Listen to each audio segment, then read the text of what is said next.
cover เพลงนะคะรักดไซเรนจากซีรีส์เรื่องรักฉุดใจนายฉุกเฉินนะคะช่องวันเรามารับชมรับฟังได้ค่ะจากน้องเฟิร์นแล้วก็แม่ปุ้ยนะคะเฟิร์นยูทูบมาเตอร์อย่าลืมไปกดติดตามกันด้วยนะครับ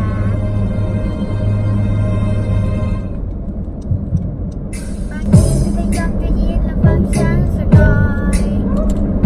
บางวันที่ไม่เจอทำให้เธอต้องเก็บเหงาบ่อยๆไม่จริงไม่เลยยังไม่เคยจะไปหาใครๆที่ไม่คิดอะไรแต่อยากให้รู้เอาไว้ก่อนนั้นเธอจะทำอะไรเธอใจถึงสปอร์ตตอนนี้เธอจะทำอะไรฉันใจหายตลอดไม่ดูไม่แลไม่แค่เธอจะฉันยังไง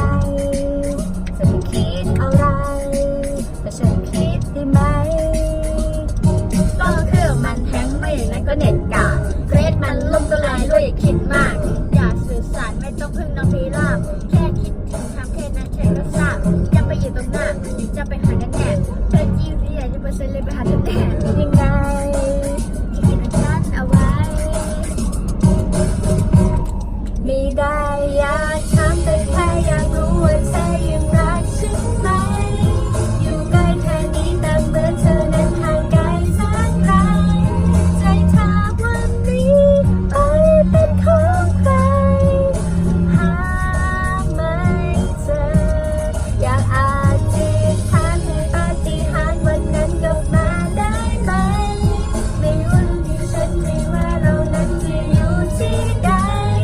แค่หลับตารู้ตื่นตาเมื่อไหร่ก็มีเธอช่วยดูแลกันลาลาลาลาลาลาลาลาลาลาลาลาลาลาลา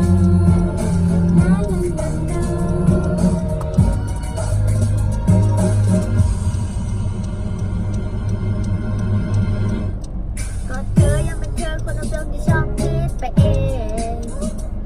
รักเธอยังเป็นเธอคนเดิมๆคนที่ง้อไม่เก่งแค่คำเดียวเป็นอะไรที่มันพูดไม่ออกเพื่ออยากจะซึ้งจะบอกแต่เธอมาก่อนไหม